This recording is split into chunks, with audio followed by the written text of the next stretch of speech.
अक्सर यही करता है कि शुरू में कुछ अर्सा थोड़ा सा आहिस्ता पैदल चल Dans la plupart des cas, le ramadan va lentement au tout début, comme en marchant à pied. Ensuite, le ramadan commence à courir et pour s'envoler. Et ce ramadan-ci est passé à une vitesse étonnante. Est-ce que vous avez ressenti la même chose que moi ou est-ce moi seul qui ressens cela? C'est quelque chose d'étonnant. Il y a un dicton dans la langue punjabi qui décrit cette situation.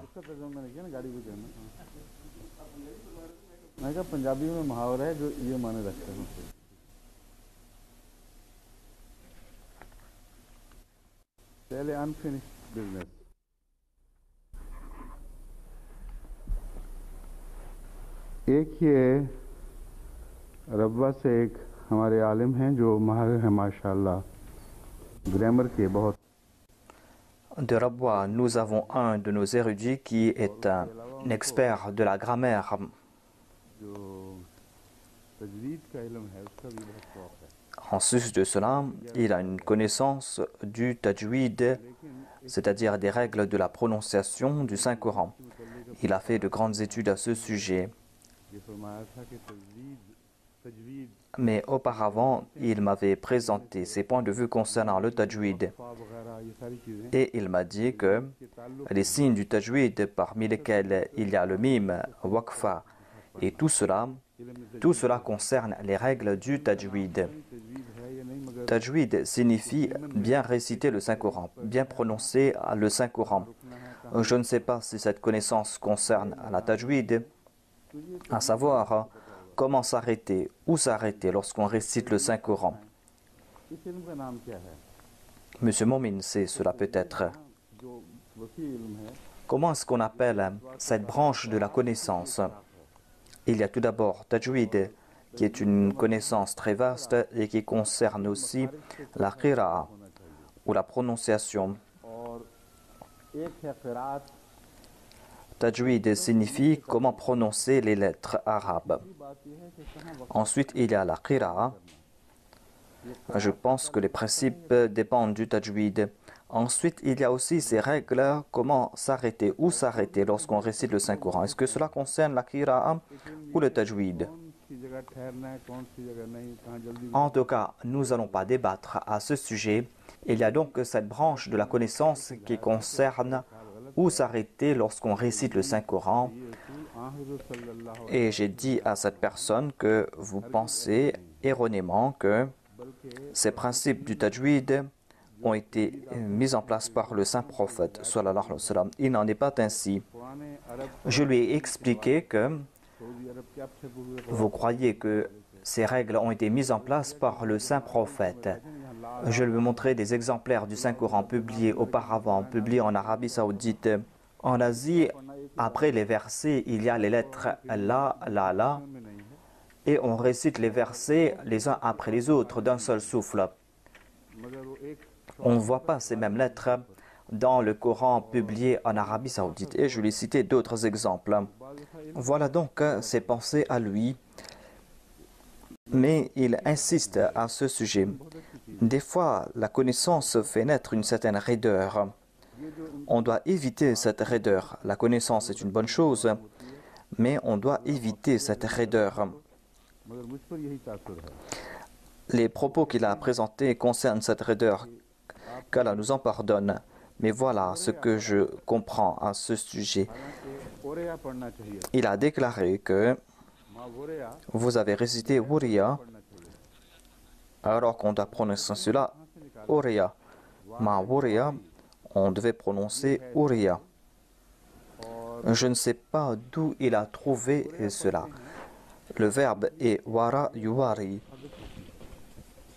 असल में वारा जो Lorsqu'on va réciter Wuriya, वारा से cela veut dire qu'il y a le waw, mais qui est élidé. और वाव हजफ हो जाती है बीच में Ensuite, le passé sera Wuriya. वाव के ऊपर जिसका Et le waw va être élidé.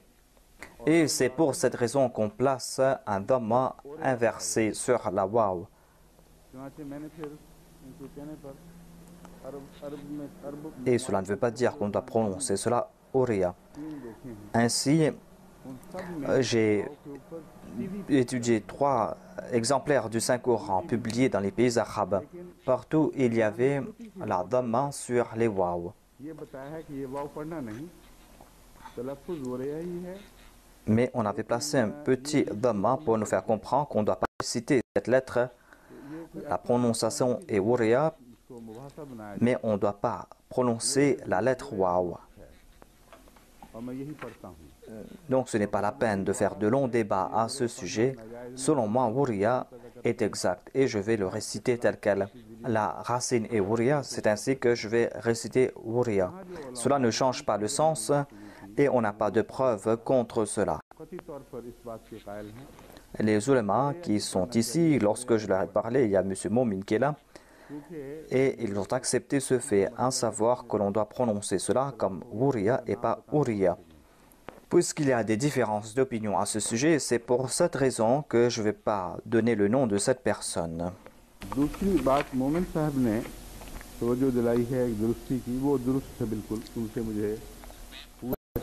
Monsieur Momin a attiré mon attention concernant une correction et moi je suis d'accord avec lui et c'est une question de dhamma qui est inversée.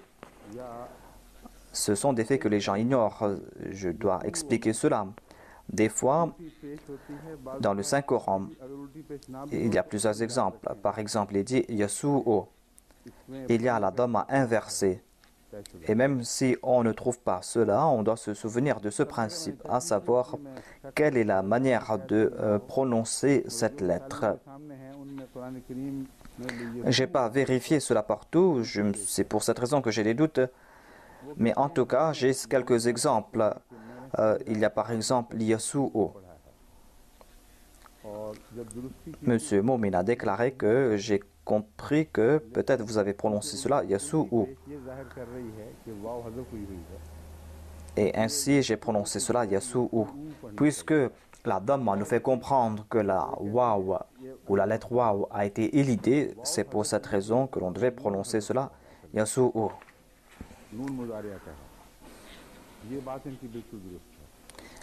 Il a dit que c'est la lettre Noun qui a été élidée. Lorsque je suis retourné, je me suis souvenu de ce point. Je ne me suis pas souvenu de la règle. Pourquoi est-ce qu'il y a la lettre Dhamma? Et autant inaccompli dans la langue arabe, à la lettre Noun tombe et est l'idée.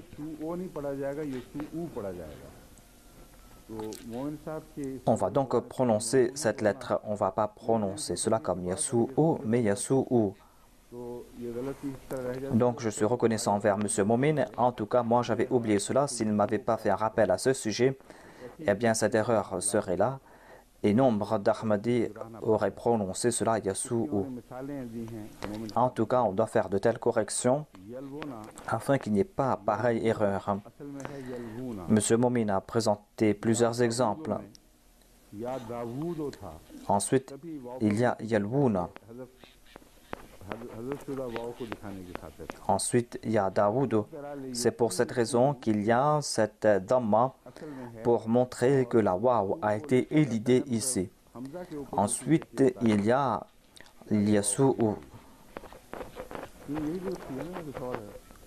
Et il y a un dhamma sur la lettre Hamza pour nous faire comprendre que le waw a été élidé. M. Nasir Kamar aussi a présenté son point de vue. Il a dit que c'est une erreur de prononciation. Ce n'est pas une erreur de prononciation, mais cette erreur est en raison du fait que l'on a mal compris la grammaire. Ce n'est pas une erreur de prononciation, mais une erreur de grammaire. Et comme je l'ai dit, moi-même je me suis souvenu de cela, mais je ne me suis pas rappelé que je devais apporter cette correction. Il y a un certain Mohamed Ahmad qui a attiré mon attention concernant le fait que dans votre daras du 26 février, vous évoquez le silicone. On a compris à travers ce que vous avez dit que la vie naît du silicone, alors que la vie est basée sur le carbone.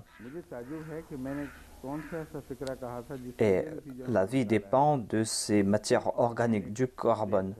Je suis moi-même étonné concernant la conclusion qu'il a tirée, à savoir que la vie est basée sur une matière inorganique.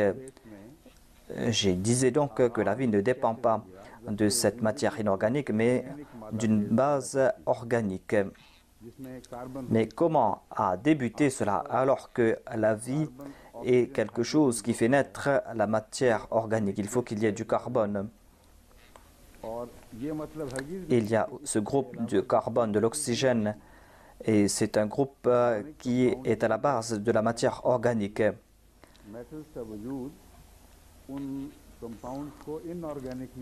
Dans les matières carboniques,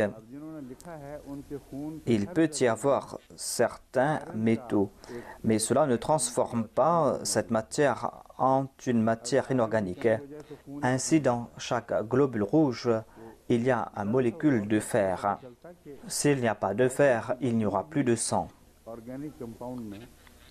Donc, en méditant ce sujet, l'on comprend que l'existence du métal dans des matières organiques ne rejette pas le fait que certainement la vie dépend des matières organiques.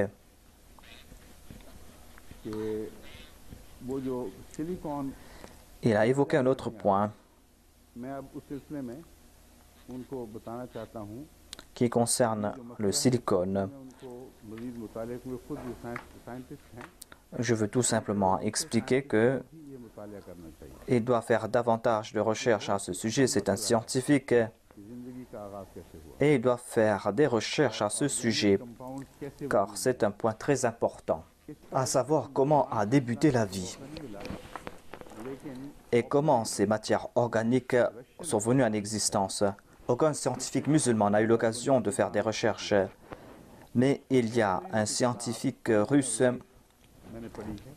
qui a fait le travail fondamental à ce sujet.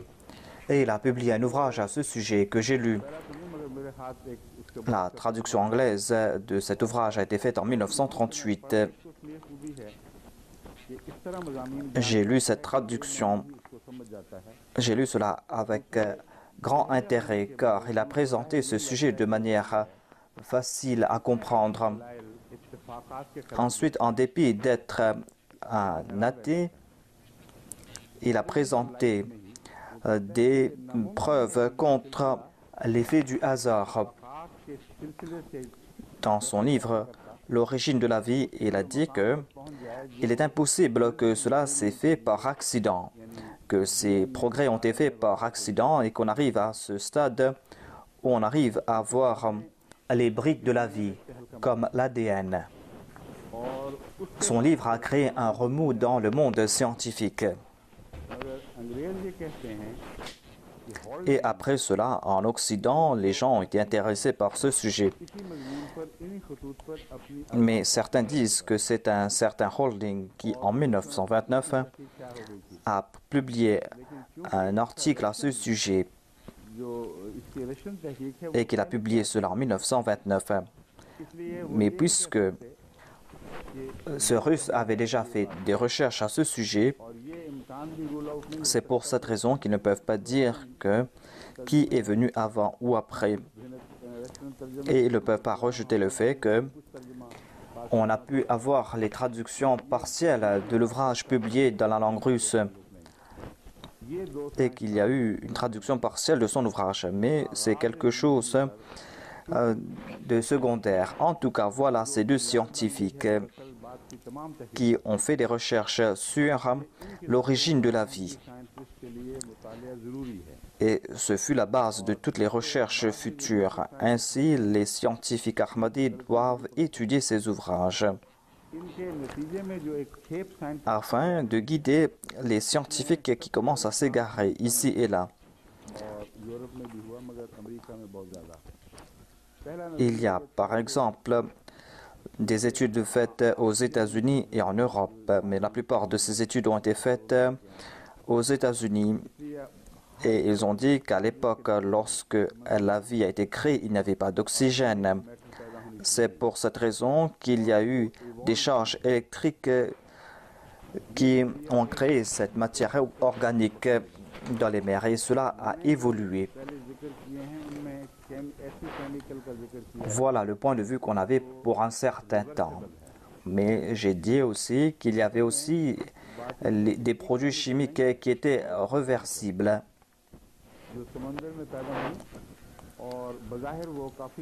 Il y a plusieurs matières chimiques qui étaient présentes dans les eaux et qui étaient très compliquées.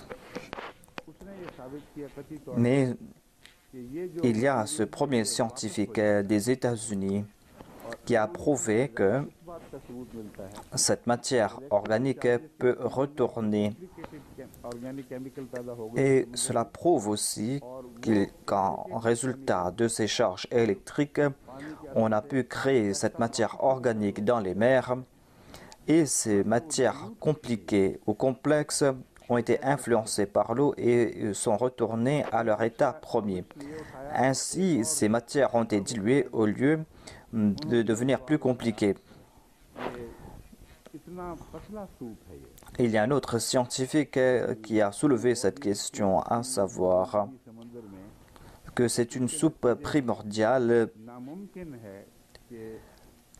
c'est-à-dire qu'en résultat de cette soupe primordiale, il est impossible qu'il y ait pu y avoir ces réactions complexes et que cela ait pu faire évoluer cette soupe primordiale pour faire naître la vie en fin de compte. Et personne n'a rejeté son argument. J'ai évoqué donc le silicone et cela vient après. Certains scientifiques en 1952 ont présenté ce point de vue et ils ont déclaré aussi que certainement cela est basé sur le silicone et qu'on a dû concentrer ce silicone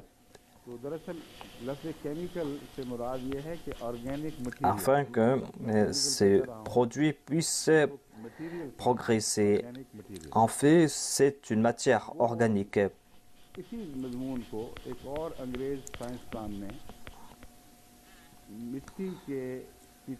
Il y a donc un autre scientifique anglais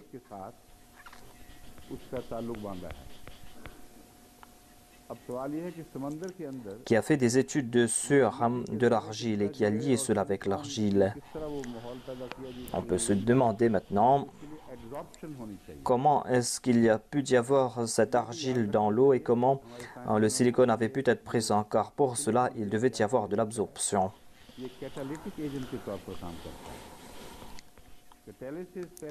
On évoque donc cette base de silicone qui agit comme un agent catalyseur. On croyait auparavant que seul l'oxygène peut agir ainsi et c'est pour cette raison qu'il y a ces produits chimiques et ces réactions chimiques. Certains métaux commencent à agir et ne peuvent pas affecter ce produit. On qualifie cela de matière catalytique.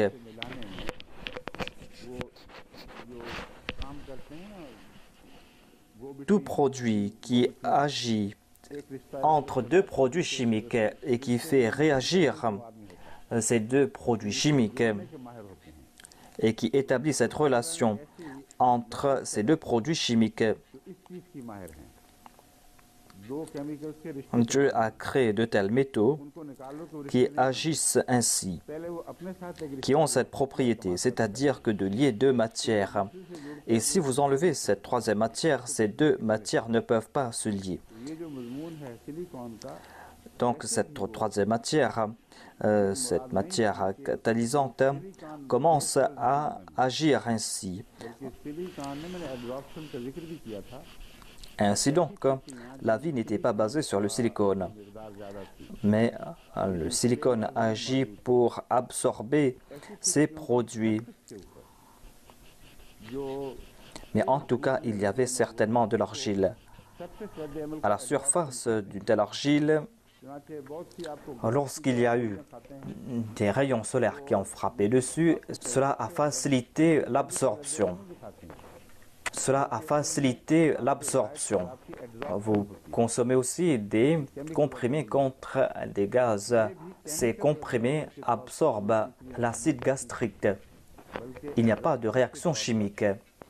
Dans ce cas, cette argile n'agit pas comme un produit chimique, mais absorbe certains produits et agissent comme des produits catalysants et apportent des changements. Voilà donc un débat général. Mais je n'ai pas trouvé la référence qu'il a évoquée. Nous sommes en train de faire des recherches à ce sujet.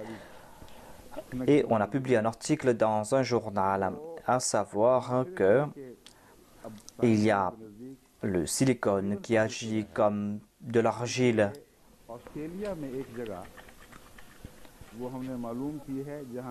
Et les scientifiques ont prouvé cela en Australie, dans une région. On a fait des recherches et on a trouvé là-bas les traces de l'existence de la vie.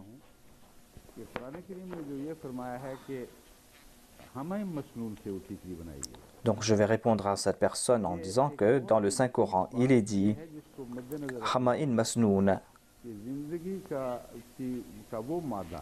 C'est un point très important que l'on doit comprendre, à savoir que cette matière qui a créé la vie, cette matière primordiale qui se trouvait dans l'eau, cela n'a pas pu évoluer car c'était un produit très dilué.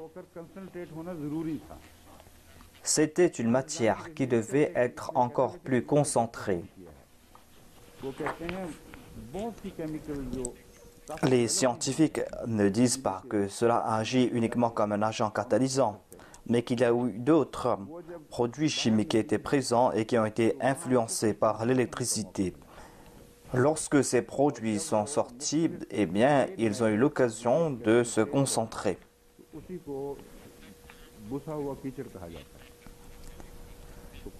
Lorsque ces matières organiques se sont décomposées, cela s'est transformé en une boue noire.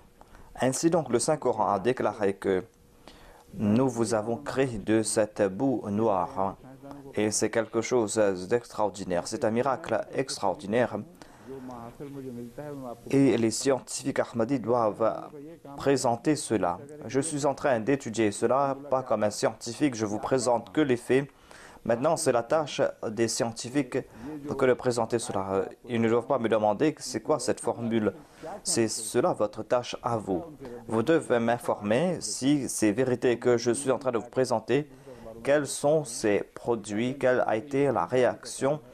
Lisez ces articles, on pourra publier cela dans nos journaux. En tout cas, c'est la tâche des scientifiques que de faire progresser cette étude.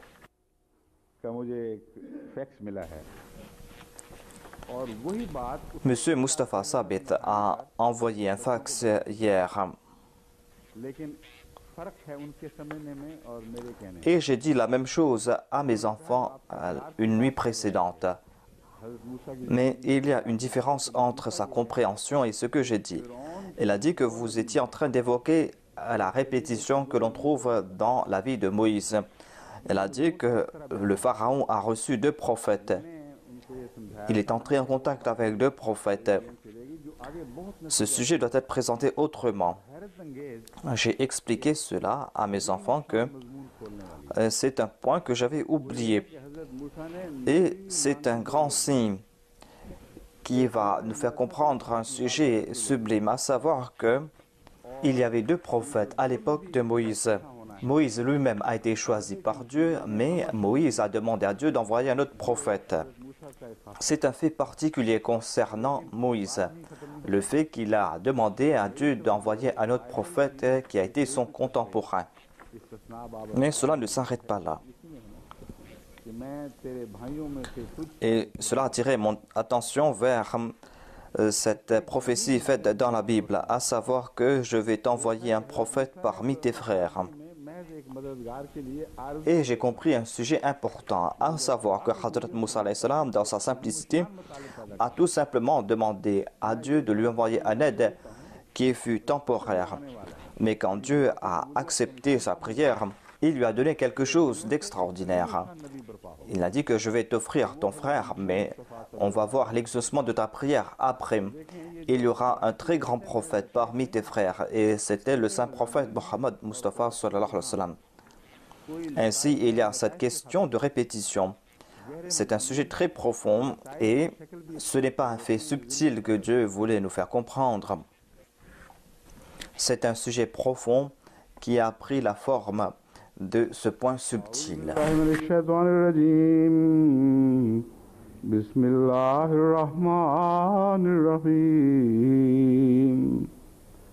ربنا وآتنا ما وعدتنا على رسلك ولا تخزنا يوم القيامة إنك لا تخلف الميعاد. ऐ हमारे रब और हमें दे जो तूने वादा फरमाया अपने रसूलों के हाथों. Ô notre Seigneur, accorde-nous ce que tu nous as promis à travers tes prophètes. C'est-à-dire ces promesses que tu nous as faites à propos de nous à travers tes prophètes. La promesse a été faite à nous. Par qui ces promesses ont été faites? À travers des prophètes. C'est-à-dire les prophètes passés ont reçu ce message de ta part pour nous. Fasse que cette promesse s'accomplisse. Voilà la prière qui a été faite. Sinon, au jour de la résurrection, nous serons humiliés. Innaka la tukhlifu al-mi'ad, certainement, tu accomplis tes promesses.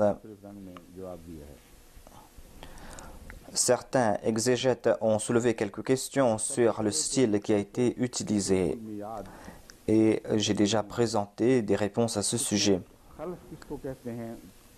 Tout d'abord, il y a ce sujet de tukhlifu al-mi'ad.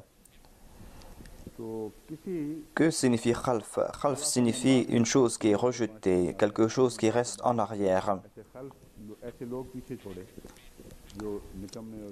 Il y a ce sujet de khalf qui a été évoqué dans le Saint-Coran, c'est-à-dire des gens qui sont restés en arrière, des gens qui sont incapables. Mais ici, khalf est dans le sens de ceux qui sont restés en arrière. C'est un mot qui a été utilisé souvent, c'est un mot qui est dans l'usage. Mais quelle est la relation entre ce mot et le fait de ne pas avoir respecté sa promesse? Une personne qui ne tient pas sa promesse est rejetée. Une telle personne n'est pas considérée comme une personne noble. Et aussi repousser sa promesse signifie ne pas tenir sa promesse. Le fait de repousser sa promesse, que cette promesse soit tenue ou pas, c'est une manière de ne pas accomplir sa promesse. Si une personne a la possibilité de tenir sa promesse, elle ne doit pas en retarder. Mais ici, les questions de khalf.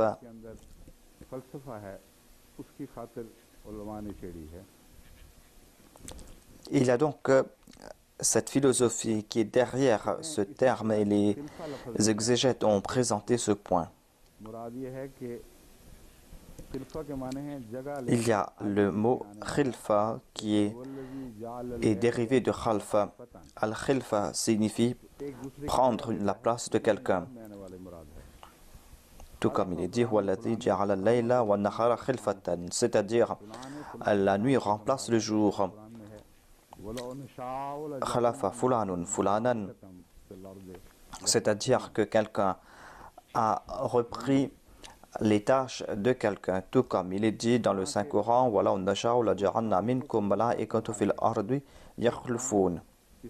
le fait que quelqu'un remplace quelqu'un d'autre dans une tâche, le fait que l'on confie à quelqu'un d'autre la tâche de quelqu'un.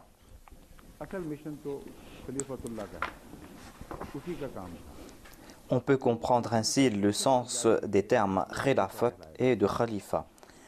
La mission a été confiée au khalifatullah. Celui qui va faire perdurer sa mission après lui est considéré comme khalifa. Wal khulfu al mukhalifatu fil wa'di.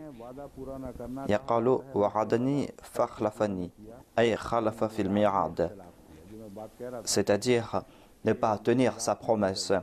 Le fait de ne pas tenir sa promesse et de repousser la promesse. Ces sens ont été présentés par le dictionnaire Mufradat. Ne pas tenir sa promesse dans le délai que l'on a promis signifie ne pas tenir sa promesse du tout. Repousser sa promesse est considéré comme à la base même de ne pas tenir sa promesse. Al-Mirad a été évoqué dans le Saint-Coran. Il est dit La tukhliful mirad. Le terme warada a été utilisé positivement et négativement. Warid signifie uniquement quelque chose qui va apporter des pertes, c'est-à-dire le fait que l'on menace quelqu'un, le fait que l'on avertit quelqu'un, le fait que l'on avertit concernant ses châtiments, le fait qu'il sera châtié s'il n'accomplit pas une tâche. On considère cela comme warid.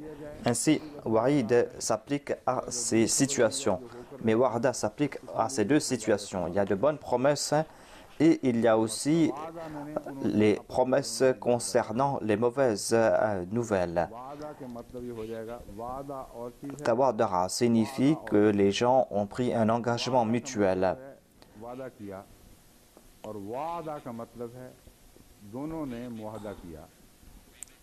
Wa'ada signifie faire une promesse. Et wa'ada signifie aussi que l'on a fait une promesse mutuelle.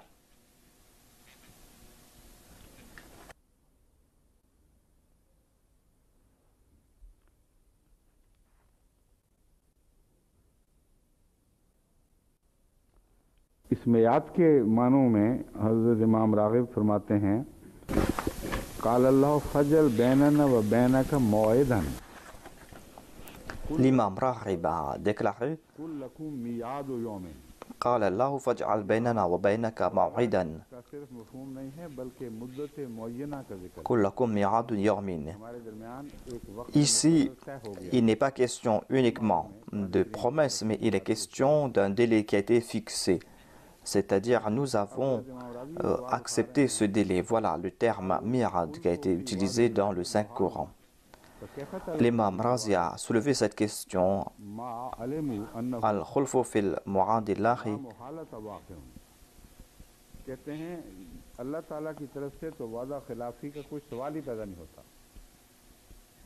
Il dit que certainement Allah tient toujours ses promesses. Alors pourquoi est-ce qu'il nous a enseigné la prière? C'est-à-dire, oh Allah, tiens ta promesse. Quand le croyant prie, il sait très bien que Dieu va tenir sa promesse. Mais pourquoi est-ce qu'il a fait une telle prière? Et il nous a présenté quelques points. La prière, selon lui, signifie pas accomplir une action, mais cela prouve le fait que l'on adore Dieu. Cela prouve aussi que l'on est humble.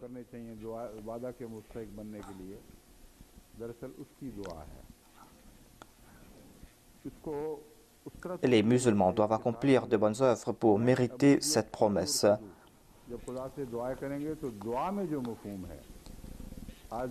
Il a lié cela avec la bourdia et avec l'humilité.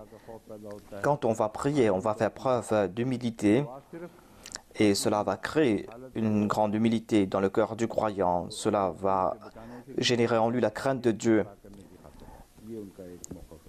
Ainsi, cette prière est là pour le protéger des erreurs et pour qu'il soit purifié. Voilà le point de vue de l'imam Razi. Et il a déclaré aussi que Dieu ne traite pas la Ummah en tant qu'individu, mais traite les croyants et les muttaqis. Et il a châtié les pécheurs quand il dit que Atenama wa atana signifie que accorde-nous l'occasion d'accomplir ces bonnes œuvres. C'est-à-dire donne-nous l'occasion d'accomplir ces actions grâce auxquelles nous allons mériter tes promesses. C'est pour cette raison que ce sujet est que l'on doit recevoir des faveurs de la part de Dieu et se protéger des péchés. Ici, il n'est pas dit que l'on doit accomplir ses promesses. Dieu a promis qu'il va châtier les ennemis et va accorder son aide aux croyants. Et les croyants doivent prier pour que cette prière soit exaucée rapidement. और कोई इस मज़मून पे काबिल ज़िक्र बात है तो बताता हूँ। S'il y a d'autres sujets qui méritent attention, je vais en faire mention. रब्बाना जो लफ्ज़ है ये अपनी ज़ात में ही एक मुकम्मल Ensuite, दुआ है। on a discuté sur le terme Rabbana. बुजुर्गों ने ये भी लिखा हुआ है कि अगर 5 दफ़ा खाली रब्बाना कह दो Rabbana en soi est une prière complète. Et certains saints ont déclaré si on récite Rabbana 5 fois, eh bien cela va enlever toute difficulté. जवाब देते हैं तो दुआ ये करते हैं En tout cas, Rabbana est une prière complète. Quand on dit Sami Allahu liman hamida, on dit Rabbana wa lakal hamd. है हमारे रब तेरी ही ली ही सारी हमद है। Pourquoi est-ce qu'il y a la lettre Waw au milieu? बेहतरीन S'il n'y avait pas la Waw, cela aurait été dit que लेकिन वाव ने ô Allah, toutes les louanges sont à toi. इसकी असल वजह Mais la lettre Waw a fait une différence entre Rabbana et Walakal Hamd. बचपन की बात है जब मैं स्कूल में पढ़ता था एक दो हज़रत मियां Rabbana est une prière complète en soi. से मैंने ये सवाल किया था Quand j'étais enfant, मुझे समझ नहीं आती un jour, Hadrat Mir Bashir Ahmad Saheb m'a répondu à ce sujet. Je lui ai dit que je récite cette prière, mais je ne sais pas pourquoi est-ce qu'il y a la lettre Waw au milieu. ए हमारे रब Et il m'a fait comprendre ce point, c'est-à-dire que Rabbana est une prière complète. वाले के लिए जल्दबाज़ हो जाता Lorsqu'on dit « Oh notre Rab », है रहमत बरसाने लगता Rab en soi est présent et nous présente l'attribut de la rahma, de la miséricorde de Dieu. है।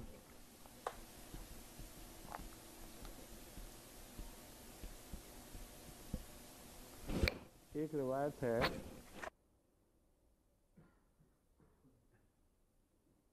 जिसमें ये जिक्र है ना कि इन आयात की तिलावत रसूल सल्लल्लाहु अलैहि वसल्लम फरमाते थे तो कहते हैं हसन कहते थे कि वो रसूल अकरम सल्लल्लाहु अलैहि वसल्लम एक दफ़ा On trouve un récit dans lequel on dit que le saint prophète récitait ses prières. Il y avait Hassan qui a dit qu'une fois le prophète se contentait de répéter le terme ou le mot Rabbana.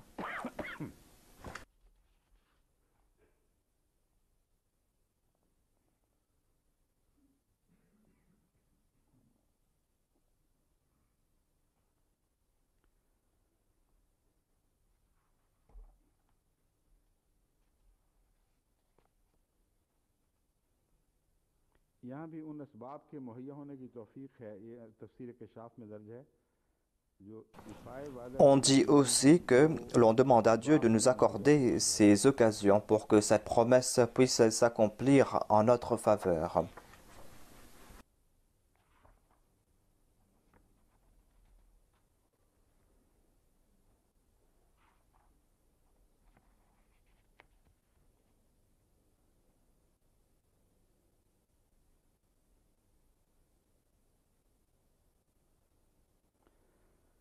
दूसरे हज़रत मुस्लिम मऊद ने भी नोट्स में ये लिखा है कि दूसरी शिक जो निकलती थी उसकी तरदीद इन्ना का ला तुखलिफुल मियाद ने कर दी Hadrat Muslim Maud, dans ses notes, a écrit que इन वादों के मुस्तहिक ठहरें il y a donc dans ce verset qu'on a dit La tukhliful mi'ad, c'est-à-dire on prie pour que ces promesses s'accomplissent en sa faveur.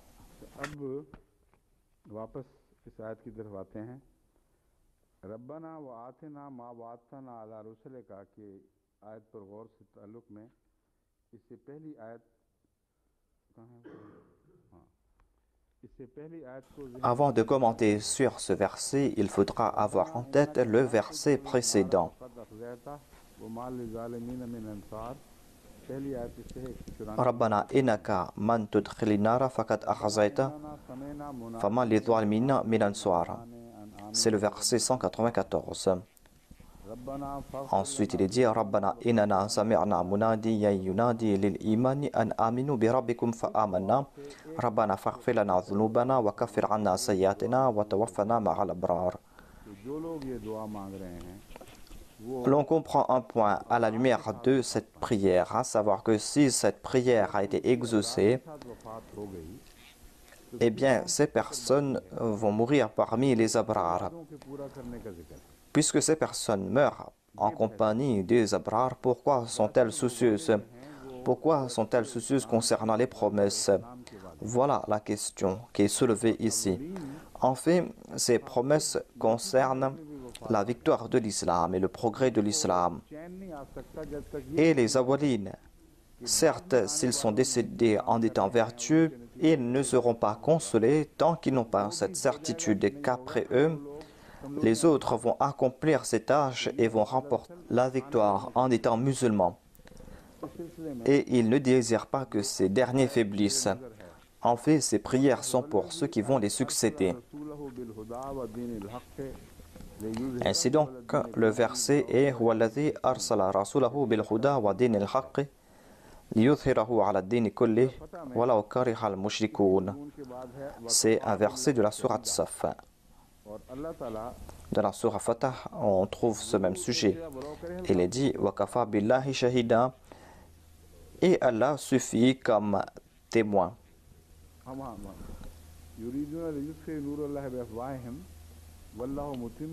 Dans le verset précédent, il est dit Yuriduna an yutfi'u nurallahi bi afwahihim wallahu mutimmu nurihi walaw kariha al-kafirun. Voilà la promesse qui a été faite. Ainsi, ici, il est dit walaw kariha al-mushrikoun. Durant quelle période cette promesse va-t-elle s'accomplir? Dans le tafsir d'Ibn Jarir, on trouve mention de cette promesse qui concerne la victoire de l'islam. Et on trouve mention de cette bonne nouvelle qui va se faire dans la Ummah du saint prophète. Et Dieu a promis cela à tous les prophètes, à savoir que cette victoire va se faire par le saint prophète Mohammed lui. Et cela va se faire lorsque sa religion va avoir prééminence sur toutes les autres religions. Ces personnes ont dit que nous allons mourir, mais la tâche va perdurer. Il ne suffit pas que nous mourions en tant que vertu. Tant que ces promesses ne sont pas accomplies, nous ne serons point consolés. Quand vont s'accomplir ces promesses? Dans le tafsir Ibn Jarir, on trouve mention de ce verset. Il est dit « Hada inda khulud al-Mahdi » Cette victoire de l'islam sur toutes les autres religions va se faire à l'époque du Mahdi. Dans Biharul Anwar, le livre des chiites, il est dit que l'imam Mahdi sera cet imam qui sera présent. Il sera de la famille du saint prophète et cette promesse de Dieu va s'accomplir au cours de sa période. Il y a un autre ouvrage chiite dans le volume 2 à la page 123. Il est dit que cela veut dire que le prophète, c'est-à-dire l'imam al-Mahdi. Ici, ils disent que Rasoul signifie l'imam al-Mahdi. Il y a une autre question, à savoir que on doit demander la fatwa des autres ulémas.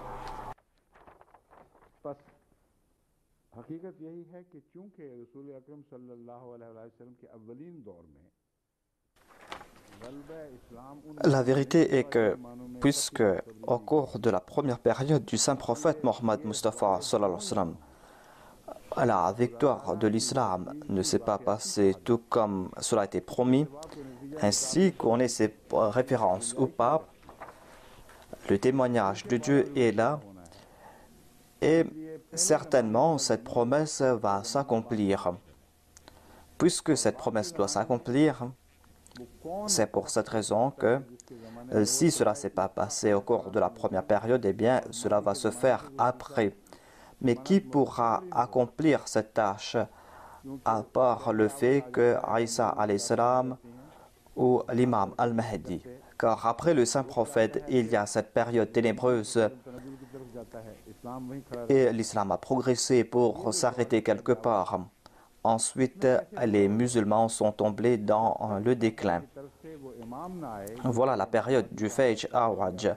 Comment est-ce que cela va se faire au cours de cette période ténébreuse tant qu'il n'y a pas cet imam qui est venu de la part de Dieu, l'imam al-Mahdi ou Isa ibn Maryam? Tant que ces personnes ne viennent pas, cette promesse ne va pas s'accomplir. Ces prières concernent donc cette période spécifique. Il est dit « Tukhliful mirad » et on trouve ce sujet dans le Saint-Coran. Dieu tient toujours ses promesses. Dieu ne brise pas ses promesses, mais ses promesses sont conditionnelles. Et dans le verset 41 de la sourate Al-Baqarah, il est dit Ya bani Israël adhkuru ni'mati allati an'amtu alaykum wa awfu bi ahdi ufi bi ahdikum wa iyaya farhaboun.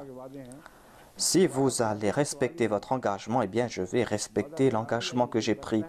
Sinon, ne croyez pas que les promesses ont été faites. Il n'est pas question ici de ne pas tenir ces promesses. Ce sont les gens qui ne tiennent pas leurs promesses. Ici, il est dit que lorsque nous allons passer par cette période de la victoire de l'islam, cette victoire qui est destinée, eh bien, quant à ces personnes qui vont représenter le saint prophète Mohammed paix soit lui, il ne faut pas que ces personnes accomplissent des actions grâce auxquelles ils ne vont pas accomplir leurs promesses. Certainement, toi, tu tiens tes promesses, mais il n'y a pas de garantie à savoir que cela va se faire, car tu n'as pas fait de telles promesses envers ceux qui ne tiennent pas leurs promesses. Tes faveurs ne seront pas accordées à ces personnes. C'est ainsi que l'on comprend ce sujet.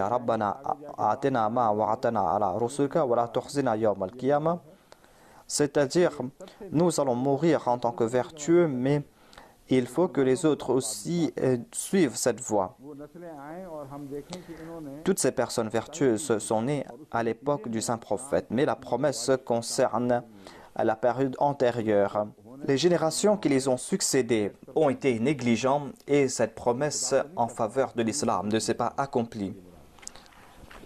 Cela va s'accomplir lorsque nous allons respecter notre engagement. Dieu respecte toujours ses promesses et les erreurs sont de notre part. Ainsi, durant ces jours, nous devons accorder une grande importance à cette prière au sein de la Jamaat Ahmadiyya. La promesse de la victoire de l'islam a été faite et nous voulons voir l'accomplissement de cette promesse. Dieu est en train de nous accorder ses grâces. Les gens sont intéressés par l'islam et la Jamaat Ahmadiyya a l'occasion de rendre de grands services. Tous les musulmans unis n'ont pas pu faire autant de musulmans que la Jamaat Ahmadiyya. La Jamaat Ahmadiyya est en train de convertir grand nombre de non-musulmans. Ainsi, ces personnes qui ont cette responsabilité, Dieu a accompli ses promesses en leur faveur pour leur faire comprendre qu'aujourd'hui, ces promesses ont été faites en faveur de la Jamaat Ahmadiyya et c'est la Jamaat Ahmadiyya qui est en train de respecter ses engagements. Si la Jamaat Ahmadiyya ne respecte pas ses engagements, eh bien nous n'allons pas voir les signes de la victoire de l'islam. C'est donc une très bonne nouvelle que nous avons reçue. Il y a un avertissement ainsi qu'une bonne nouvelle. Si nous allons pratiquer ces bonnes œuvres et si nous allons progresser en nous souvenant de cette prière, eh bien, Inch'Allah, cette victoire va s'accentuer davantage et cela ne concernera pas les promesses de la Qiyamah. Nous serons vivants grâce à ces bonnes nouvelles qu'on a reçues de ta part, que tes promesses vont s'accomplir. Ce sont ces promesses qui vont nous faire vivre. Ainsi, cette prière a une relation spéciale avec la Jamaat Ahmadiyya. Et c'est pour cette raison que les califes précédents, dans leur surah, ont récité cette prière en particulier. Je veux attirer votre attention concernant une autre prière qui concerne cette lettre qu'on a reçue de la Gambie. Nusratullah Pasha.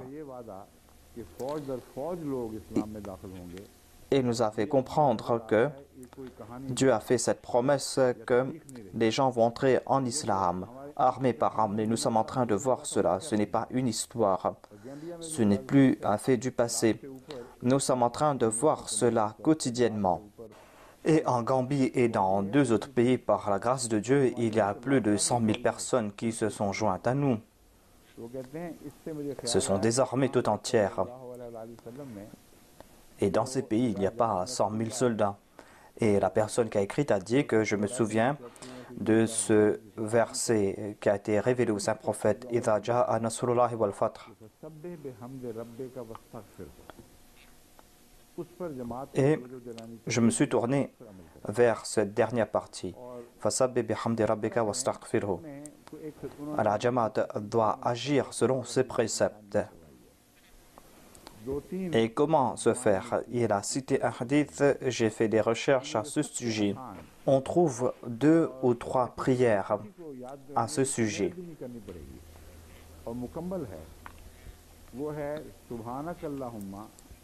Et la prière qui est très facile et qui est complète est Subhanakallahumma Rabbana wa bihamdika. On récite Subhanakallahumma wa bihamdika. Donc cela débute avec le début de la salat. Donc c'est une prière très facile. Le saint prophète Mohammed, paix soit sur lui, récitait cette prière lorsqu'il se courbait, lors des génuflexions et lorsqu'il se prosternait. Pourquoi cela? Pourquoi est-ce qu'on a choisi les rukus, les génuflexions et les prosternations? Et on comprend que ces hadiths sont authentiques car c'est dans ces 2 endroits où il est question de Subhan. On récite Subhan Rabbiyal Azim, Subhan Rabbiyal Azim, Subhan Rabbiyal Azim. Et dans les prosternations, on récite Subhana Rabbiyal A'la. Donc, le saint prophète a lié cette question de Subhan dans ces 2 lieux.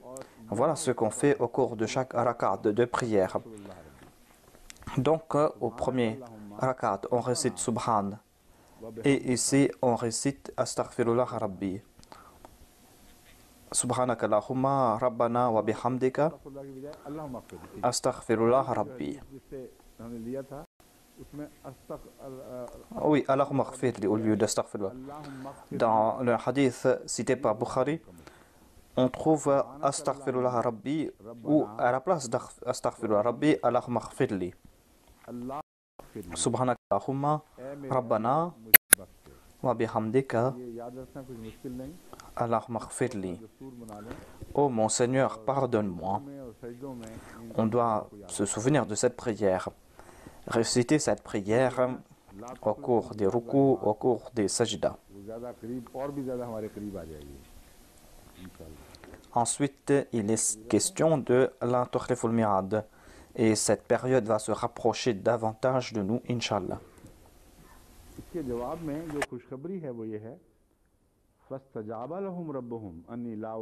La réponse que Dieu a donnée à cette prière est Fastajaba lahum rabbuhum anni la udi'u amala amilin minkum. Dieu leur a enseigné cette prière et leur a informé à ce sujet en disant que j'ai exaucé votre prière. Ainsi, cette prière a été exaucée en faveur de ces personnes. Mais ces prières ont été exaucées parce que ces personnes ont suivi ces préceptes et ont accompli leur devoir.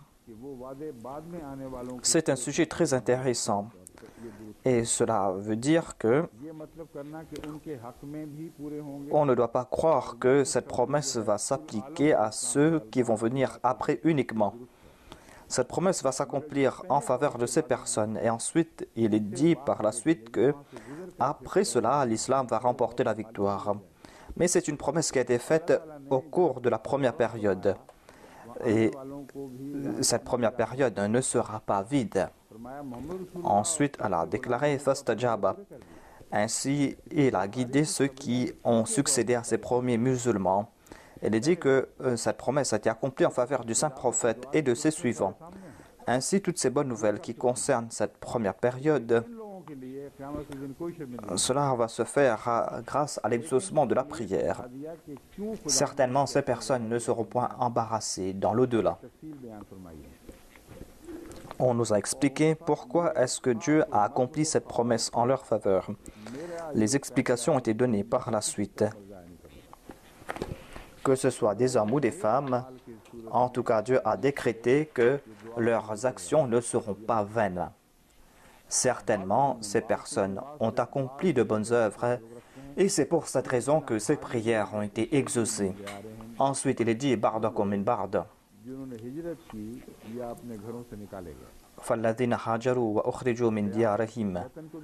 ceux qui ont émigré ou ceux qui ont été expulsés de leur maison. Diyar signifie aussi la patrie, cela signifie aussi la maison.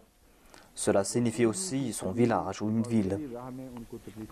On dit Gharib Diyar, c'est-à-dire les apatrides, des personnes qui ont été tourmentées pour la cause de Dieu. وَقَاتَلُوا وَقُتِلُوا. Ils se sont battus et ont été tués pour la cause de Dieu. لَأُكَفِّرَنَّ عَنْهُمْ سَيِّئَاتِهِمْ. Certainement, je les débarrasserai de leurs méfaits. وَلَأُدْخِلَنَّهُمْ جَنَّاتٍ تَجْرِي مِنْ تَحْتِهَا الْأَنْهَارُ. Et je les ferai entrer dans des jardins en dessous desquels coulent des ruisseaux. ثَوَابًا مِنْ عِنْدِ اللَّهِ. Une récompense de la part d'Allah. وَاللَّهُ عِنْدَهُ حُسْنُ الثَّوَابِ. Et auprès d'Allah est la meilleure des récompenses. Avant de commenter davantage sur ce verset, je vais vous présenter quelques références tirées des lexiques arabes et je vais vous présenter quelques commentaires tirés des explications présentées par les exégètes du passé. Adwa al-Shay signifie ahmalhu wa ahlahu, c'est-à-dire rendre vain quelque chose, galvauder quelque chose. Adwa al-Salat par exemple, salluha fi ghayri waqtiha, c'est-à-dire ne pas accomplir la prière au moment opportun. Et aujourd'hui, en Europe et en Occident, ce verset mérite notre attention car aujourd'hui, ici, les gens ne respectent pas les heures fixées ou les heures prescrites par Dieu. On respecte les heures prescrites par le monde, mais on ne respecte pas les préceptes de Dieu à ce sujet. Voilà donc comment rendre vain ces prières.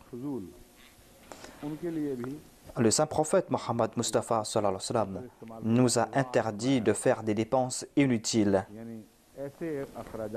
Et il a utilisé le terme idoa, c'est-à-dire faire de telles dépenses qui sont en fait des dépenses futiles, inutiles, qui vont à l'encontre du plaisir de Dieu. Adwa al-Shay selon Mufradat signifie détruire quelque chose.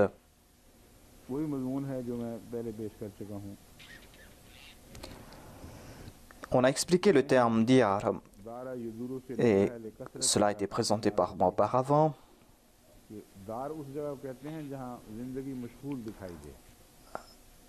La racine est dara yaduru. Dara signifie là où il y a existence de vie, c'est-à-dire que lorsque les gens vivent ensemble, lorsqu'il y a des actions, lorsqu'il y a du commerce, lorsqu'il y a une civilisation, eh bien, on appelle cela une période de d'or, c'est-à-dire où il y a des mouvements. Ainsi, la racine est diyar, c'est-à-dire où la vie est en mouvement.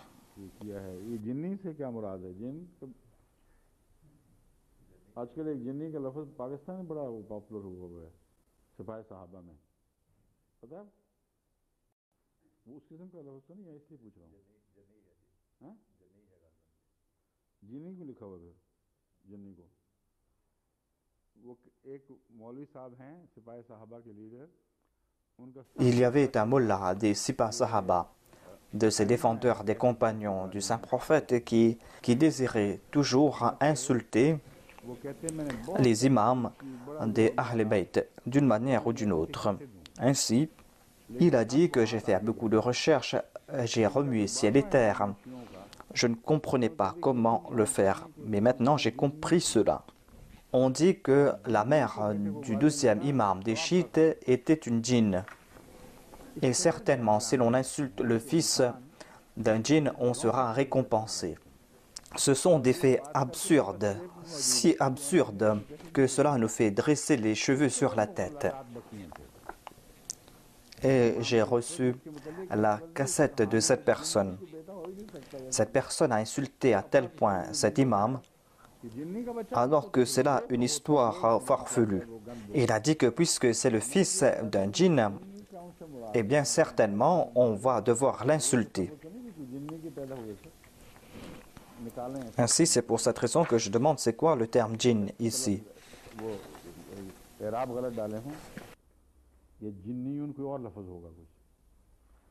Il se peut qu'ici ce soit une erreur de frappe ou que le terme djinn signifie autre chose ici. En tout cas, demain je vais vous expliquer davantage à ce sujet. Il explique le terme dar et nous fait comprendre que le terme dar s'applique à tout endroit où les gens ou un peuple s'est établi. On qualifie cet endroit de dar.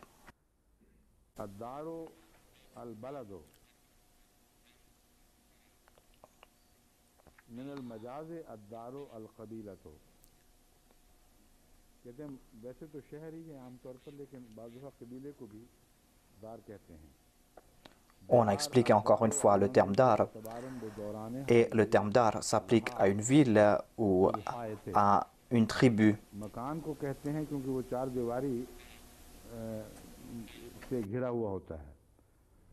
Le terme dar s'applique aussi à une maison, car une maison a 4 murs.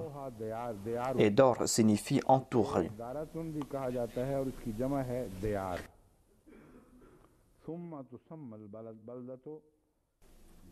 On appelle cela daratun et le pluriel est diyar.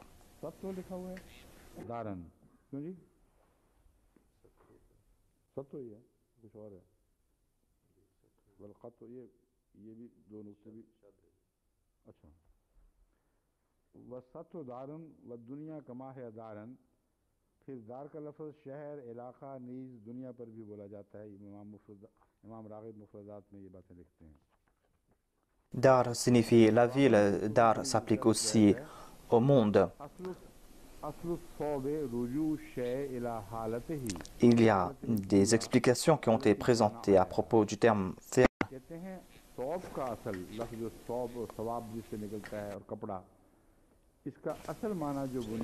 thawab qui signifie vêtement a pour racine thawb. Et le sens premier de la langue arabe, c'est de retourner vers son état premier. Mais comment est-ce qu'on va présenter l'essence? Pourquoi est-ce qu'on qualifie thawb de vêtement? Et quelle est la relation entre thawb et thawab? Que signifie retourner à son état premier dans ce cas?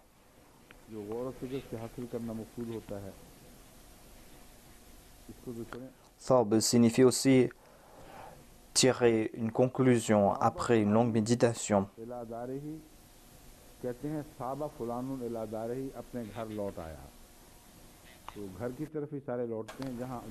Saba fulanan ila darihi signifie que quelqu'un est retourné dans sa maison.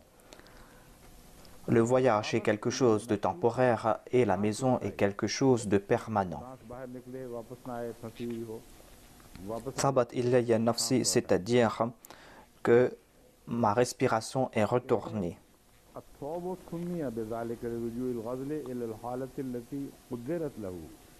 किसी चीज़ से मकसद हासिल होने के एतबार से कपड़े को सौब कहा जाता है क्योंकि सूत काटने से गरज कपड़ा बुनना होता है लिहाजा कपड़ा बुन जाने पर On qualifie les vêtements de thawb Maqsooda की तरफ लौट आता है व कज़ा सवाबुल अमल और इसी तरह सवाबुल अमल का मुहावरा है मुराद ये है कि कपड़े को सौब इसलिए कहते हैं कि सूत जो काटा गया उसका मकसद कपड़ा बनाना है On qualifie les vêtements de thawb car on a coupé du fil pour tisser un vêtement. Si on laisse le fil tel quel, le fil va s'éloigner du but pour lequel on l'a fabriqué. Mais lorsqu'on utilise ce fil pour en faire des vêtements, eh bien le fil atteint son objectif. C'est pour cette raison qu'on qualifie les vêtements de thawb. والثواب ما يرجع إلى الإنسان من جزاء أعماله فيسمى الجزاء ثوابا ثواب अमाल की जज़ा की वजह से इंसान की तरफ लौटता है लिहाजा जज़ा को सवाब कहा जाता है Thawab signifie les récompenses de ses actions. C'est pour cette raison qu'on qualifie récompense de thawab. Voilà le point important ici. Thawab signifie les récompenses des actions, les récompenses qui retournent vers l'homme. C'est-à-dire, lorsqu'une personne accomplit une action, il y aura une conséquence ou un résultat qui a l'air très éloigné. Et cette personne doit être récompensée pour son action. Par exemple, lorsque quelqu'un place sa main dans le feu, sa main doit brûler. Dans les affaires de ce bas monde, lorsqu'on agit quotidiennement, on est récompensé. On donne quelque chose et on reçoit quelque chose de l'autre main. Et on n'utilise pas le terme thawab car la récompense est immédiate. Mais lorsque la récompense est éloignée de l'action, le fait de faire retourner la récompense vers la personne de très loin, on qualifie cela de thawab. Thawab peut être positif et négatif. Allah a déclaré que vous avez accompli de bonnes œuvres, vous avez des récompenses, certainement vous serez récompensé, mais cette récompense, vous n'avez pas reçue ici-bas sur terre. Tant que Dieu ne vous accorde pas ces récompenses que vous méritez, Dieu sera endetté. Dieu va vous récompenser en multipliant cela. Wallahu indahu husnu thawab. Lorsque Dieu va retourner, il ne va pas vous accorder la même quantité que vous aviez accomplie, mais au contraire, il va multiplier cette récompense beaucoup plus que l'action accomplie. Il est question ici de l'argent qui est multiplié, car dans le Saint-Coran, on trouve l'interdiction de l'usure. Il est dit qu'on doit dépenser dans la cause de Dieu. Mais vous serez récompensé. Si vous dépensez sur des pauvres, eh bien votre argent va multiplier. Et nous en faisons le constat. Certainement, cela va s'accomplir ici-bas sur terre, mais cela va s'accomplir aussi extraordinairement dans l'au-delà. Apparemment, le principe de l'usure est le même, c'est-à-dire l'intérêt va augmenter plus on est endetté pour une longue période. Pour Dieu, il n'est pas question d'intérêt, mais il est question de récompense. Il n'y a pas de condition qui est attachée ici. Dieu accorde des faveurs. Lorsqu'on accorde de l'argent à quelqu'un, et lorsqu'on retourne davantage que ce qu'on a reçu, apparemment on pense que le taux a augmenté, mais c'est un ihsan. Il n'est pas question ici de délai. Ainsi, Dieu a déclaré qu'il va multiplier les bonnes actions, mais il a dit qu'il va châtier une mauvaise action pour l'action qui a été commise. Ainsi, l'on comprend que le temps n'a pas la possibilité d'augmenter la récompense ou pour diminuer quelque chose.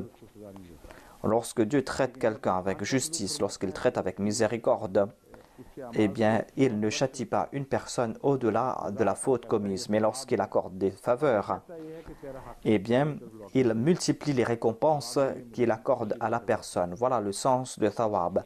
Il dit que voilà ton droit et cela doit retourner vers toi.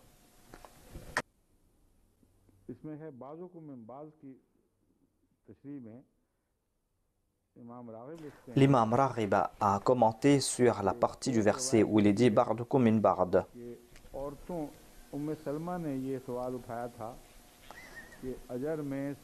Selon un récit,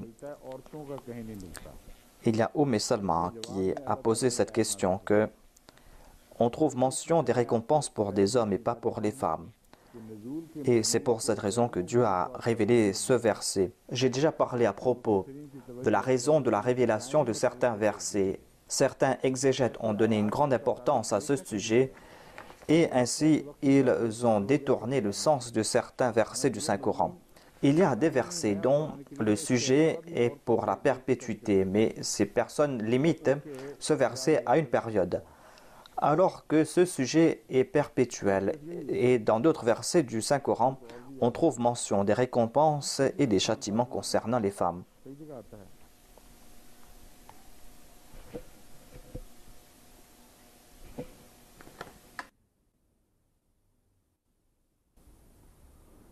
कोई लगता है याद कर रहे हैं मुझे यहाँ पट्ठा फटक रहे हैं यहाँ से हमारे मुहावरा नहीं वैसे नहीं मैं कह रहा कहते हैं अगर कोई पट्ठा फटकने लग जाए तो कोई याद कर रहा होता है लेकिन ये जो रमज़ान के वो है ना औकात के इस्तेमाल उनके ज़िंदगी में बाज़ असाब थोड़ा सा बेकरारी का इजहार करते हैं।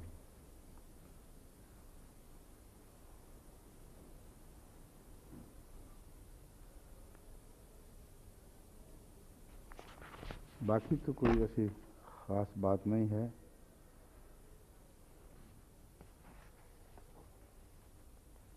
ये बात इमाम राजी ने भी लिखी है जो मैं भी समझाना चाहता हूँ कि ये वो अमाल हैं जिनके साथ खुदा के वादे के पूरा होने की शर्त। L'imam Razi a présenté un point que je voulais expliquer, c'est-à-dire ces promesses de Dieu sont conditionnelles.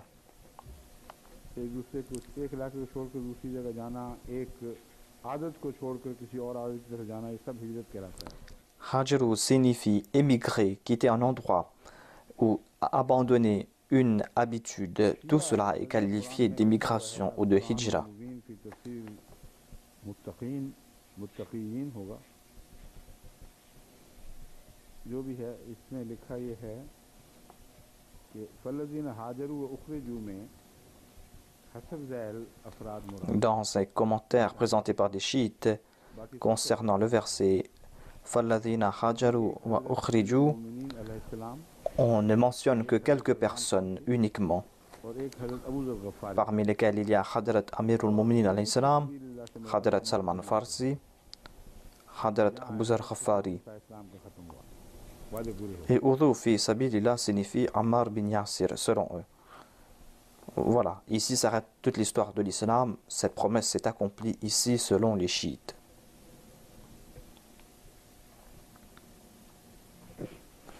बाकी वो ज़िमनी मामूली वही तर्जमे हैं, उन्हीं को दूसरे लफ्ज़ों में बयान कर दिया है, कोई ख़ास तफसील नुक्ता नहीं। तो साफ क्या कहते हैं? Il y a des points secondaires, il y a les mêmes traductions qui ont été présentées.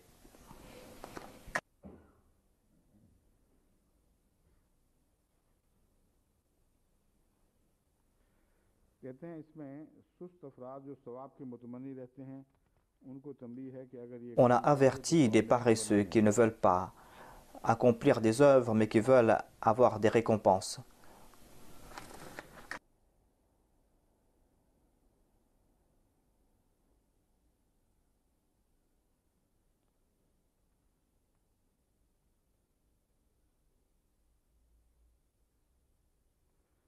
ये जो नुक्ता है हज़रत इमाम राज़ी का, यही है दरअसल जो मैं आपके सामने रखना चाहता था।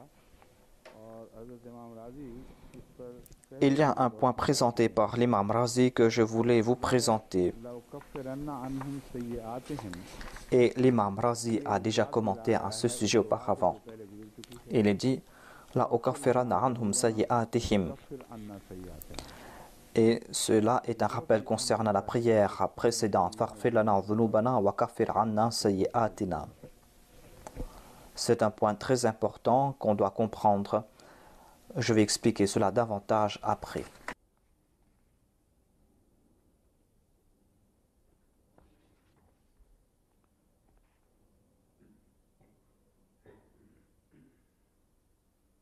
बहुत सारे हमारे अहमदी मुफस्सिरीन ने हज़रत मुस्लिम मऊद ने भी इस आयत को यूरोप के एतराज़ात के जवाब में भी पेश। Les exégètes Ahmadi et le Muslim Maoud a dit que ce verset est une réponse aux objections des Européens, c'est-à-dire qu'en islam, les femmes n'ont pas de statut. En fait, que cela soit mentionné dans ces versets ou pas, dans toutes les langues du monde, lorsqu'on évoque les hommes, on veut dire le genre humain. Et ce n'est pas la peine de faire les distinctions entre les sexes. Cette tendance a débuté maintenant, c'est-à-dire de faire des distinctions entre les hommes et les femmes. Sinon, on va déshonorer ces dernières. Au lieu de dire chairman, on doit dire chairperson pour qu'on inclue les deux sexes. Donc ce sont des objections futiles. Même si ce verset n'avait pas fait cette distinction, c'est un principe que l'on voit dans le monde. Et l'histoire de l'humanité en est témoin. C'est-à-dire que lorsqu'on parle de l'être humain, on ne fait pas de distinction entre les sexes et on présente les hommes et on ne sépare pas les femmes d'entre les hommes. Ainsi le Saint-Coran expliquait cela. Ce n'est pas une question qui a été soulevée par Hadrat Salma. Et puisque d'autres personnes devaient soulever cette objection, c'est pour cette raison que le Saint-Coran a expliqué clairement cela ici. George Sale a aussi cité Salma en disant que c'est pour cette raison que ce verset a été révélé.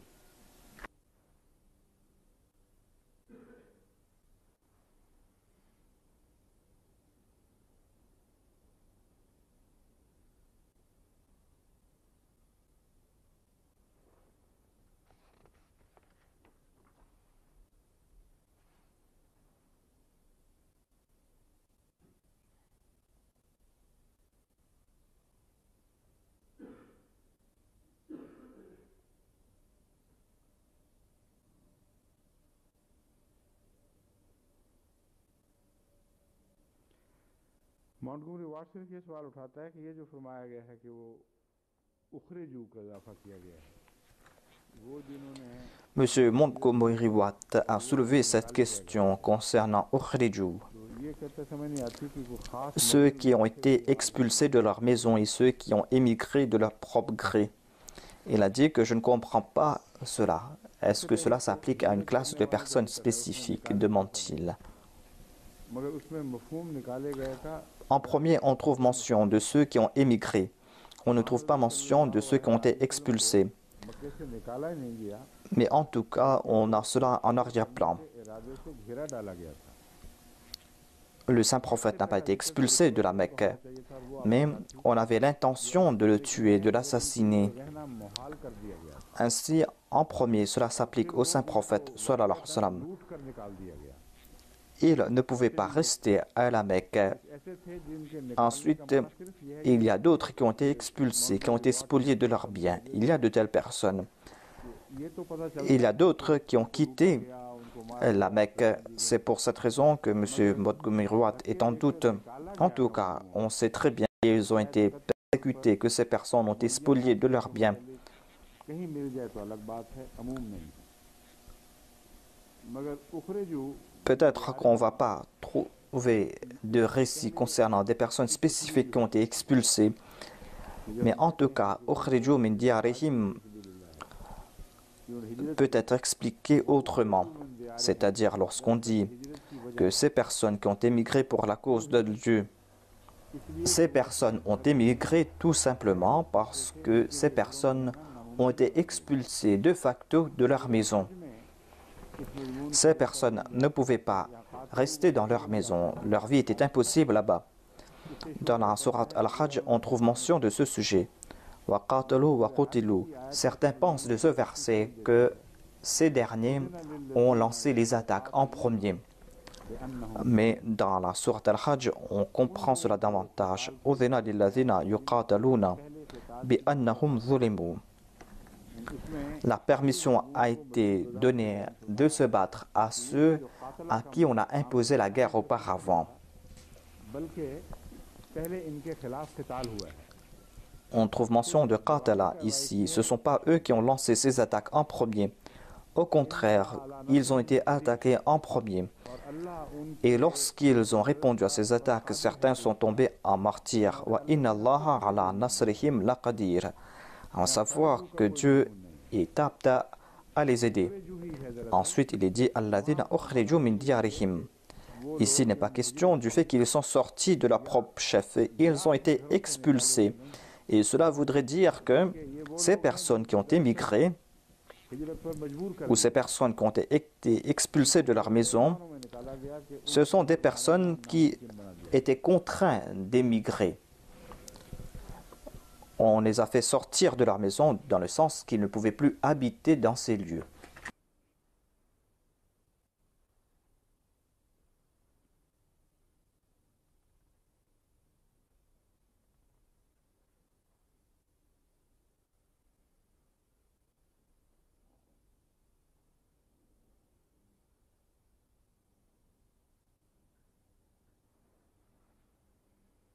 ये अब वेरी साहब हस्ब आदत ऐसी दूर की जहराना कौड़ी लाते हैं कि आदमी हैरान रह जाता है Monsieur Weri, selon ses habitudes, जन्नत में जाएंगे कि देखो ये a présenté des points absurdes qui nous étonnent. देखा हुआ है वहाँ रब ने On trouve mention du paradis ici.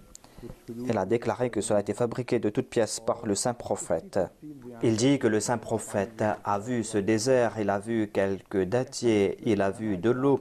M. Weri déclare que le saint prophète a vu cela en disant que dans ce paradis il y aura de l'eau, des arbres. Voilà les absurdités qu'il a présentées. Pourquoi est-ce qu'il n'a pas dit que dans le Coran il est dit qu'il y aura des rivières de miel et que l'on aura ce qu'on désire? Les objections qu'il a présentées ne sont pas en accord avec ce que dit le Saint-Coran. Il y aura aussi de l'eau et du vin. Il y aura aussi le miel qui va couler. Il y aura aussi du lait qui va couler dans ces rivières. Est-ce que M. Weri a vu cela? Et il est dit aussi, wa mimma yashtahun, tout ce que vous désirez, vous allez le voir là-bas.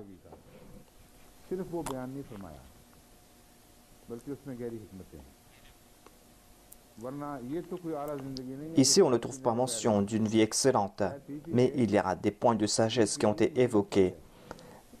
Sinon, avoir des rivières de miel ne suffit rien. Au contraire, si on en consomme, eh bien, on en sera malade. Cela indique donc des attributs nobles. Il est dit qu'il y aura du vin, mais ce vin ne va pas rendre ivre. Il y aura du lait qui ne va pas tourner. Cela ne fait comprendre que cela ne veut pas dire le lait de ce bas monde. Il n'est pas ici une question de vie, de luxe, mais on trouve des messages très profonds, à savoir quel sera ce paradis. Ces orientalistes ne voient pas cela. Au contraire, ils amplifient que certains points et détournent ces sujets. Leur seul objectif est de critiquer.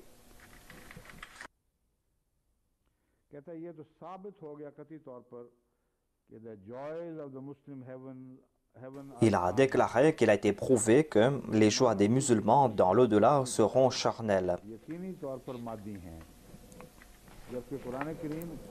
Le paradis des musulmans ne sera que joie charnelle. Alors que le Saint-Coran a rejeté complètement cela. Le Saint-Coran déclare qu'aucun œil n'a vu le paradis. Personne ne pourra imaginer ce que c'est que le paradis. Et personne ne sait pas comment il sera ressuscité, dans quelle forme il sera ressuscité.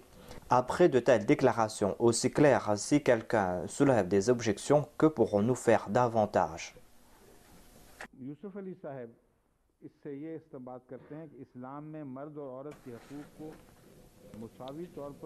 Yusuf Ali a tiré cette conclusion que dans l'islam, non seulement que les hommes ont les mêmes droits que les femmes, mais on a insisté dessus. Ainsi, il n'y aura pas des différences du point spirituel. Mais il y aura d'autres différences concernant le statut, concernant les richesses. En ce qui concerne les droits des hommes et des femmes et des droits égaux, eh bien, regardez comment une dame Ahmadi d'origine allemande m'a posé cette question et elle était très soucieuse à ce sujet. Elle a dit que j'ai accepté l'islam et je suis musulmane sincèrement. Et selon moi, selon l'islam, la femme doit être soumise à l'homme. La femme doit obéir à l'homme. Mais dans notre région, il y a un président de la Jamaat qui pensait que avoir une bonne connaissance de la religion. Et le missionnaire est en train de le soutenir. Et il a annoncé à plusieurs reprises qu'il n'en est pas ainsi. Les hommes et les femmes ont le même statut. Ainsi, les hommes et les femmes ont les mêmes droits dans les choses de ce bas monde. Il a dit que cela va créer de l'anarchie. Au lieu que de transformer les maisons en paradis, vous allez tourner le monde sens dessus, alors que l'Europe est déjà empêtrée dans ses difficultés. Et moi, je pensais écrire à la Jamaat de l'Allemagne pour leur expliquer cela, en leur disant que cela n'est pas approprié. Si un président a su cela eh bien, puisque ces questions concernent le monde entier, il n'a pas le droit de parler à ce sujet en disant que la décision que j'ai prise est la meilleure. C'est une forme d'orgueil, ce n'est pas une forme de connaissance. Cette personne ou ce missionnaire devait informer la Jamaat de l'Allemagne à ce sujet et la Jamaat de l'Allemagne devait certainement m'écrire et me contacter pour ces points. Ensuite, j'aurais institué un comité pour parler à ce sujet. Cela aurait concerné à la Majlis Iftar. Des fois, moi-même, je réponds à ces questions directement. Donc, dans un tout petit endroit, on a créé ces troubles. Et aujourd'hui, Dieu m'a présenté ce verset. Et quand j'ai regardé les notes de Youssouf Ali, j'étais tout étonné.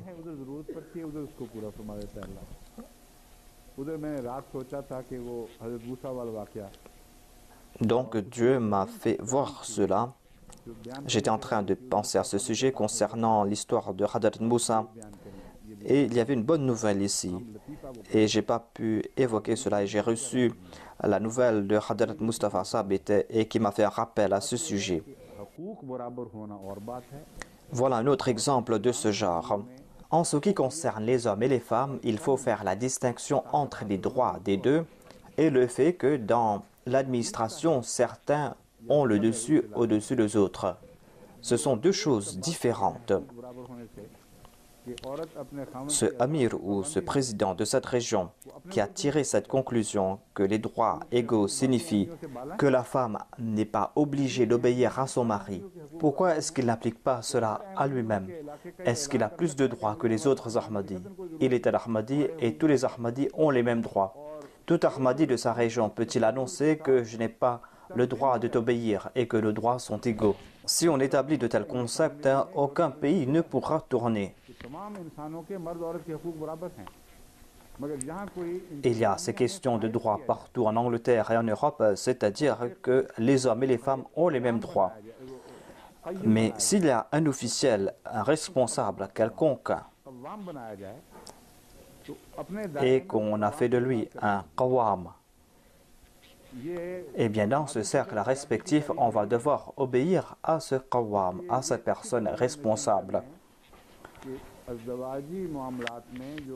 Comprenez donc ce point important, à savoir que dans les affaires conjugales, dans le cercle familial, là-bas, Dieu a accordé cette grâce aux hommes. C'est-à-dire que pour certaines raisons, Dieu a accordé une certaine supériorité aux hommes. Et aucune chose au monde ne pourra tourner tant qu'il n'y a pas un centre où l'on prend des décisions. S'il y a différents pôles, eh bien le système sera sens dessus-dessous. Donc ce que je veux dire est que dans ce cas, en ce qui concerne les droits, eh bien vous avez les mêmes droits que les hommes. Les droits des hommes aussi sont les mêmes. Mais dans certains cas, on confie certaines responsabilités à certaines personnes. Et il est tout simplement dit que l'on doit obéir dans certaines situations. Dans la vie conjugale, il incombe à toute femme que d'obéir à son mari et de coopérer avec son mari. Le mari a les responsabilités de travailler, de subvenir aux besoins de sa famille. Il doit faire ses efforts. Et la dernière décision concernant la famille, concernant les choses familiales, eh bien, cette décision doit être prise par le mari, à moins que sa décision soit contre la charia. Le deuxième verset s'applique à cela, c'est-à-dire Atiullaha wa atu rasula wa ulil amri minkum. Fa in tanaza'tum fi shay'in farudduhu ila Allah. Wa in tanaza'tum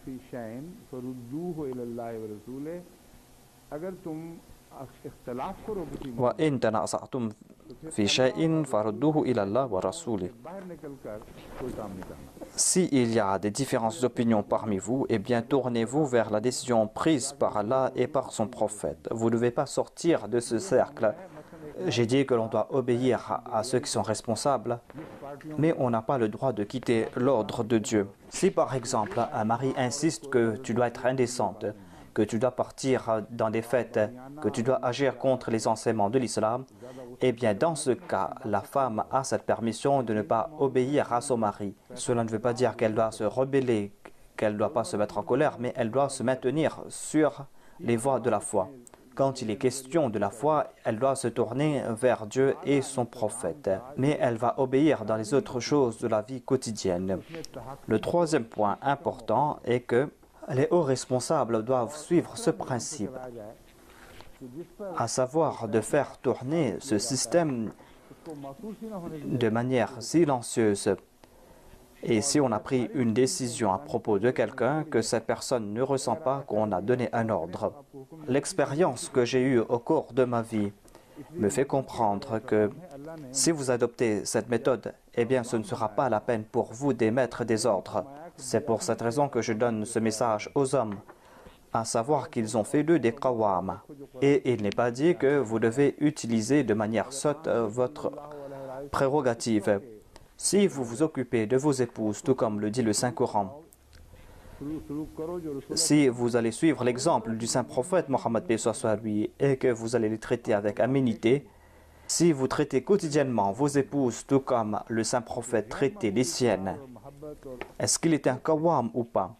Il n'était pas un qawam avec un gourdin, mais il éprouvait un grand amour, il travaillait avec sagesse. Il avait atteint un tel statut que ses épouses ne pouvaient même pas imaginer se rebeller contre le saint prophète. Ainsi, sans émettre des ordres, des fois sur son visage, il y avait un certain mécontentement. On voyait cela dans ses yeux. Et ses épouses ressentaient cela. Et c'était un très grand châtiment pour elles. Ainsi, vous allez devoir suivre le Saint-Coran.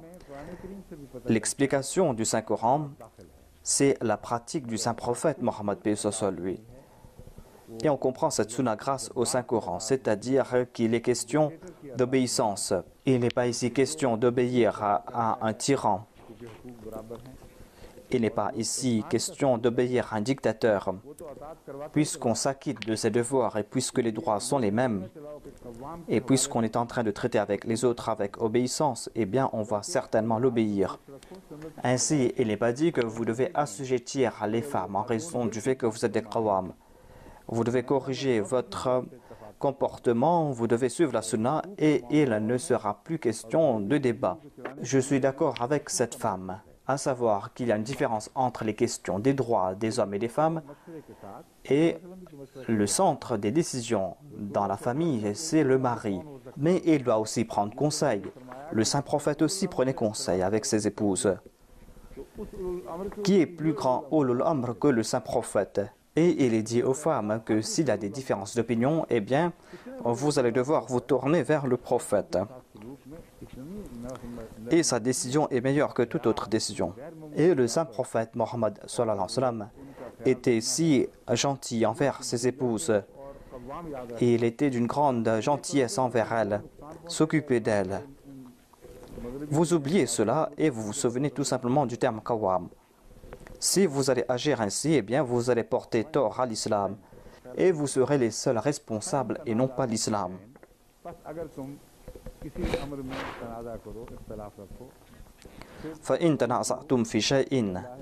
Ainsi, s'il y a des différences parmi vous,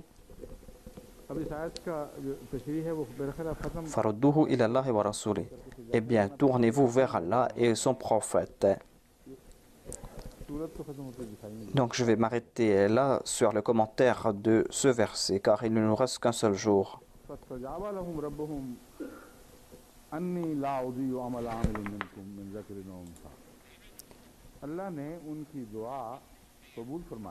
فاستجاب لهم ربهم أني لا أضيع عمل عامل.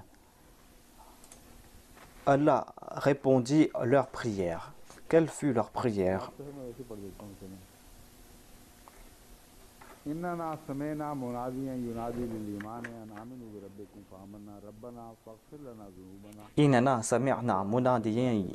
ينادي للإيمان أن آمنوا بربكم فآمنا ربنا فاغفر لنا ذنوبنا وكفر عنا سيئاتنا وتوفنا مع الأبرار. Il y a deux aspects concernant l'exaucement de leurs prières. Il est question de leurs péchés antérieurs et ils seront pardonnés. Vous avez prêté allégeance, vous vous êtes repenti et cela s'est arrêté là. Mais si vous croyez que tous vos péchés vont disparaître, eh bien, sachez que la philosophie est que vous allez devoir passer par des épreuves. Sans cela, vous ne pourrez pas vous débarrasser de ces grosses tâches et de ces tortuosités. Ainsi donc, on comprend le sens de ces épreuves et sa philosophie. On nous fait comprendre que, sans faire des sacrifices, cette prière ne sera pas exaucée. Car cela va à l'encontre de la nature, à savoir que les premiers péchés seront pardonnés, ensuite on va vivre dans l'aisance et qu'il n'y aura pas de demandes. Et qu'en résultat de votre foi, ce ne sera pas la peine de faire des efforts et que vos faiblesses vont disparaître. Ce concept est complètement erroné. Les ulémas qui disent que le Mahdi viendra et qu'il va enlever tous les maux de l'islam d'un seul coup. Ce verset du Saint-Coran est en train de rejeter leur concept. Si tous les péchés vont disparaître d'un seul coup sans faire des sacrifices, eh bien, à l'époque du Saint-Prophète Mohammed, paix soit lui, on aurait vu ce miracle. Mais Allah déclare que ce prophète va agir ainsi. Ils ont émigré et ils ont été tourmentés pour la cause de Dieu. Ils ont été persécutés. Ils se sont battus et ils ont été tués. Ils sont tombés à martyrs. Voilà la promesse que j'ai faite à propos de ces personnes-là. Certainement, je pardonnerai leurs péchés. Certainement, je vais enlever leurs maux. L'imam Razi a présenté ce point. La différence qu'il y a entre lui et moi est que il a évoqué ici la condition des péchés, alors que Dieu n'a pas mis de condition concernant les péchés ici. Il est dit « Rabbana faghfir lana dhunubana ». Voilà la première partie. Et cela se fait grâce à la foi. Celui qui croit sincèrement, eh bien, ses péchés antérieurs seront pardonnés. Il n'a pas de souci à se faire à ce sujet. Mais il y a la question des sayyat qui est plus difficile. C'est comme un laveur qui frappe un vêtement sur des pierres pour enlever ses taches. On utilise des détergents. Et vous allez voir cela à la télé. Des détergents biologiques ou chimiques et des détergents qui vont enlever ces taches. Mais cela doit tourner dans une machine. Donc il y a ce système scientifique à la fois dans le monde matériel et dans le monde spirituel. Allah déclare que certainement je vais accomplir cette promesse, mais la condition est que vous allez devoir participer dans ces sacrifices, car cela est important pour la réforme des peuples. Ainsi, vous allez passer par cette période de souffrance et d'épreuve. La plus grande bonne nouvelle que l'on reçoit est que, en résultat à cela, on va se réformer. Ainsi, voyez ce qui s'est passé en 1953 au Pakistan, en 1974 et ce qui se passe maintenant. Grâce à cela, la Jamaat est en train de se purifier et on est en train de rejeter dans un coin des vêtements sales. Personne n'accepte cela. Je me souviens que lorsque nous étions étudiants, nous partions dans des blanchisseries pour faire laver nos vêtements. Mais avant de prendre nos vêtements, ils regardaient de près nos vêtements et n'acceptent pas les vêtements qui étaient sur le point de se déchirer. Et c'est pour cette raison qu'ils jetaient dans un coin les vêtements qui défilaient, car on ne pouvait pas placer ces vêtements dans ces machines. Ainsi donc, Dieu va traiter de telles personnes au sein de la Jamaat ainsi. Nous sommes en train de voir cela devant nos yeux. Nous sommes en train de voir cette histoire devant nos yeux. Nous sommes en train de voir cela. On nous expulse de nos maisons. Ici, il est question de djihad. Ainsi, nous n'allons pas prendre les épées pour nous battre. Mais nous sommes en train d'accomplir ce djihad, en raison duquel on est en train de nous tuer. Ainsi, Qutilu nous fait comprendre que ce djihad qu'on est en train de faire, eh bien ce djihad est accepté par Allah. La conséquence, c'est que l'on sera tué par les autres. Voilà donc les bonnes nouvelles que nous sommes en train de recevoir. Et une autre bonne nouvelle est que les compagnons ont passé par cette meule. Ces compagnons étaient affinés. On les a débarrassés de leurs péchés. Et nous aussi, nous sommes en train de passer par la même meule. Qu'Allah accomplisse ces promesses faites au premier prophète. La première période est passée avec succès, c'est-à-dire la période du saint prophète Mohammed paix soit lui. Et certainement cette deuxième période va s'accomplir si les signes sont là. Par la grâce de Dieu, les signes sont là. Nos sacrifices insignifiants sont d'un côté et nous sommes en train de recevoir d'innombrables faveurs de la part de Dieu. Ainsi, nous sommes entrés dans cette période de promesses en dépit de nos faiblesses et Allah est en train d'accomplir ses promesses. Qu'Allah fasse que cela perdure davantage, que nous puissions progresser davantage et qu'Allah nous fasse voir les jours de la victoire de l'islam.